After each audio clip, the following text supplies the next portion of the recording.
गुरुदेव के चरणार विंदों की शरण जब तक न ली, दिन जिंदगी के इस तरह कितने गए बेकार में। गुरु हैं दयालु दीन वत्सल राम संशय छोड़ दे, तेरा भला हो जाएगा तू रह पड़ा दरबार में।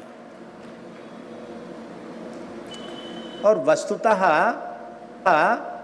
ये जो मलमूत्र का भांड पांच भौतिक देह है, ये गुरु नहीं है। गुरु तत्व जो है वह ब्रह्म तत्व ही है, भगवत तत्व ही है। पर वह भगवत तत्व, आत्म तत्व, ब्रह्म तत्व इस देह को माध्यम बना करके हमको तत्व ज्ञान का उपदेश कर रहे हैं, उपासना बता रहे हैं, मंत्र का उपदेश कर रहे हैं। इसलिए इस देह का हम समादर करते हैं, क्योंकि इस देह के माध्यम से हमको संस्कार प्राप्त हो रहे हैं, शिक्षा दीक्षा प्राप्त हो रही है। इसलिए सिद्धांत की दृष्टि से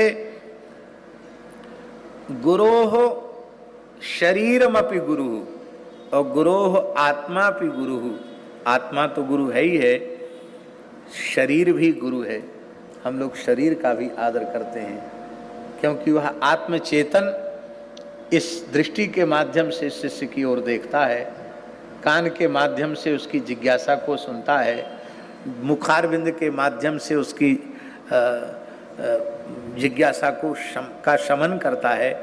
तो वो देह को माध्यम बनाया ना, तो इसलिए शिष्य का धर्म, बहुत ध्यान से सुने, शिष्य का धर्म क्या है?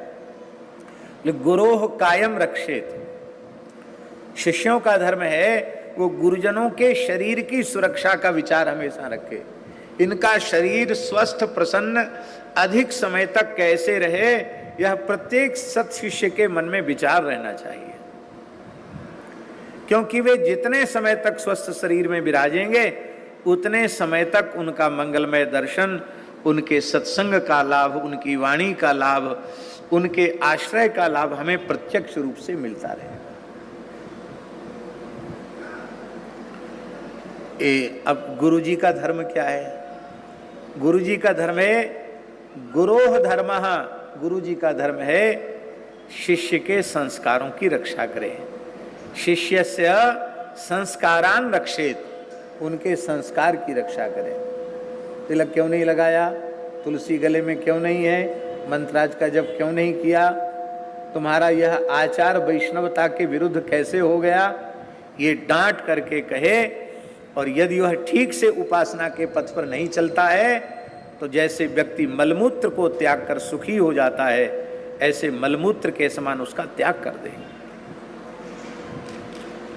भाई, गुरु शिष्य का संबंध किस चीज का संबंध है? तिलक कंठी का संबंध है, उपासनात्मक संबंध है ना।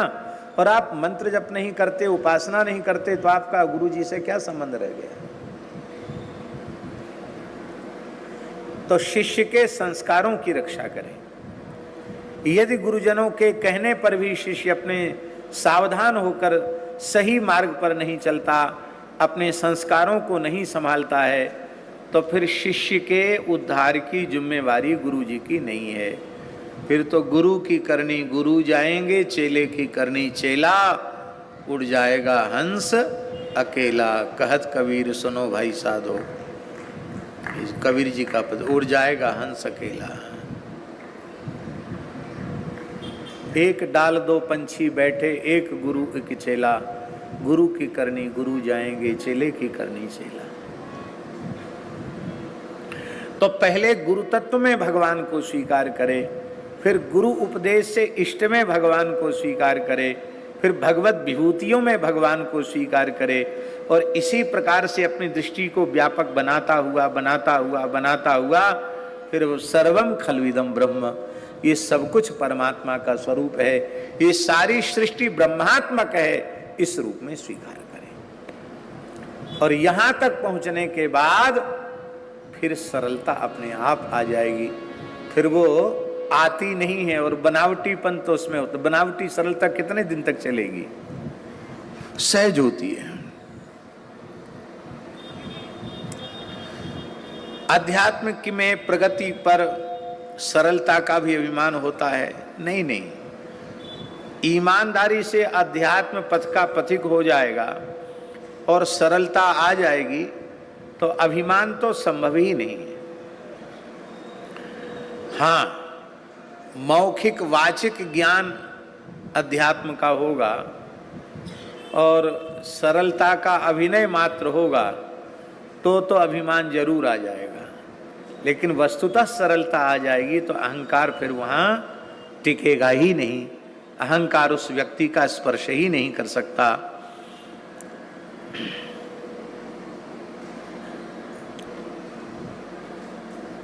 प्रायश्चित करने से वर्तमान जन्म के पापों का प्रायश्चित होता है, यह बात तो सत्य है, क्योंकि कोई पाप बन जाता है तो आचार्य से पूछ करके उस पाप का प्रायश्चित कर लेने पर उस पाप का परिणाम नरक में नहीं भोगना पड़ता। किंतु प्रायश्चित करना यह सामान्य धर्म है और सर्वतो भावेन भगवत शरणा करके निष्पाप हो जाना ये सामान्य धर्म नहीं है, ये विशेष धर्म है। जैसे कल हमने चर्चा की थी कि यमदूतों ने कहा कि तुम कहते हो कि अजामिल पापी है, अरे अयंग ही कृत निर्वेशो जन्म कोट्यंग हसामपि, तुम कहते इस जन्म के पापों का प्रायश्चित, इसने करोड़ों करोड़ों जन्मों के पापों का प्रायश्चित कर लिया, क्योंकि यद व्याजहार विवशो नाम स्वस्थैनम हरे, विवश होकर के भगवान के परम मंगलमय नाम का इसने उच्चारण किया। इसलिए बहुत ज्यादा झमेले में न पड़ करके गीता जी का भगवान का वह महावाक्य प्रत्येक जिज्ञासु जीव को, साधक मनुष्य को, भाग्यशाली मनुष्य को स्मरण में रखना चाहिए।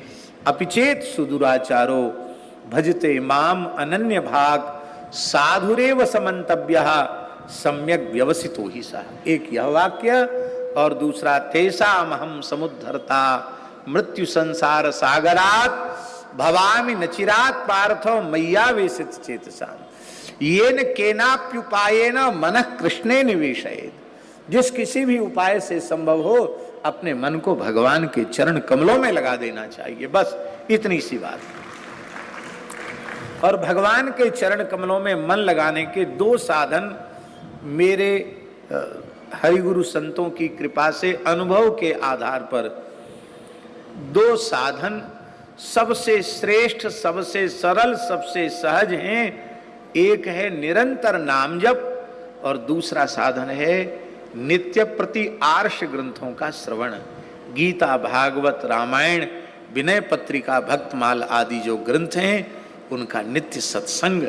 ये दो साधन ऐसे हैं जो चित्त को शरीर संसार से हटाकर भगवान में लगा देते हैं। सारी समस्या ही तब तक है जब तक चित्त भगवान में नहीं लगा, और भगवान में लगने के बाद तो फिर तो सब समाधान सहज हो गया, फिर कहाँ रह गया बाकी, फिर सब हो गया।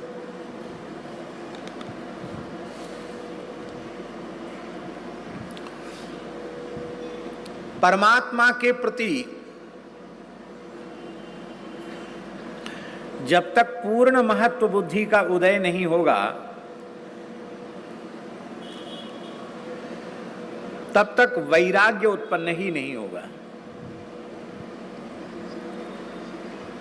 शरीर संसार से स्वामी जी विरक्ति का भाव तभी आएगा जब भगवान के प्रति महत्व बुद्धि होगी। किसी व्यक्ति, वस्तु, पदार्थ के प्रति महत्व बुद्धि जितने अंश में होगी उतने अंश में हमारी वैराग्य में न्यूनता रहेगी, और जितने अंश में शरीर संसार के प्रति राग रहेगा उतने ही अंश में हमारा वैराग्य कमजोर रहेगा, और उतने ही अंश में भगवत प्रेम से हम वंचित रह जाएंगे।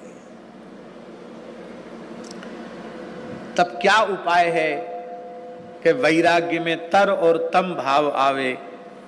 बोले यही उपाय है कि शरीर संसार के आकर्षण को धीरे धीरे घटाएं और भगवान की ओर आकर्षण बढ़ावें। उसके भी भगवत कृपा से मेरे अनुभव के आधार पर दो साधन हैं। एक तो वैराग्यवान महात्माओं का संग, शरीर संसार से जो अनासक्त हैं ऐसे संतों का संग करें। संग का अर्थ साथ रहना नहीं है। उनके अंतःकरण से अपने अंतःकरण का एक आकार, ये संग है। संग तो बहुत लोग रहते हैं।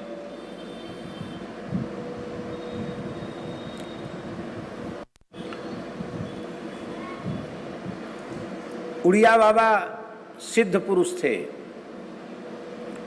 उनसे बड़ा ज्ञानी, उनसे बड़ा भक्त उस काल में खोजना मुश्किल था। अद्भुत महापुरुष थे उड़िया बाबा महाराज। हमने दर्शन नहीं किया, लेकिन जिन महापुरुषों ने उनका दर्शन किया वो कहते हैं उनका जीवन चरित्र पढ़ने योग्य है। उड़िया बाबा के वचनामृत भी पढ़ने योग्य हैं। अद्भुत महापुरुष थे।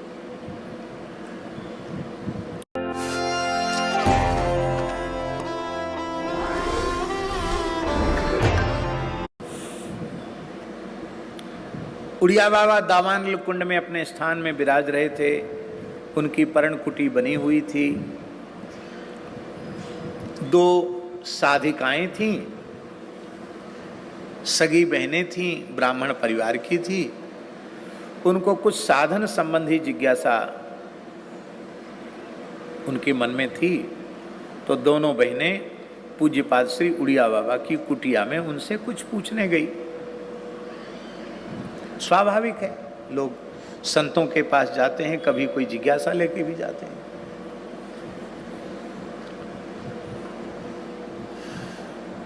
उड़िया बाबा की सेवा में एक ब्रह्मचारी थे, बहुत अच्छे निष्ठापूर्वक सेवा करते थे। तो उन बहनों ने कहा कि हमको कुछ अनुभूति वाली बात है, कहना है। तो स्वामी जी ने ब्रह्मचारी को इशारा किया कि तुम बाहर चले जाओ। वो बाहर चले गए। स्वामी जी से चर्चा हुई। उनमें से एक बहन का तो हमने भी दर्शन किया है।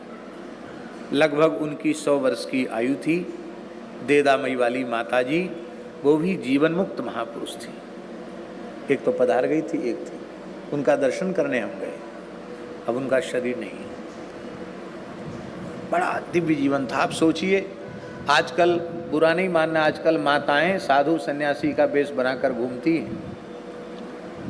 उड़िया बाबा की आज्ञा से अपने पिता माता के घर में रहकर उन्होंने साधन किया। एक ही गांव में, देदामई जैसे गांव में वो रह गई। 40 वर्ष एक घर में हो गया। गांव के क्या, घर के किसी व्यक्ति ने ही देखा कि वो कैसी हैं। 40 वर्ष तक। आप सोचिए कैसी अंतर्मुखता होगी।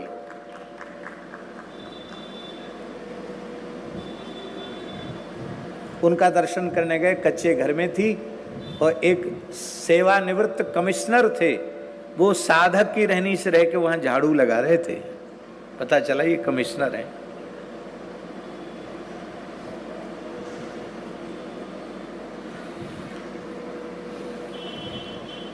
तो जो ब्रह्मचारी सेवा में रहता था, उसको बाहर जाने को तो कह दिया, लेकिन वो कुटिया के पास से खड़ा था।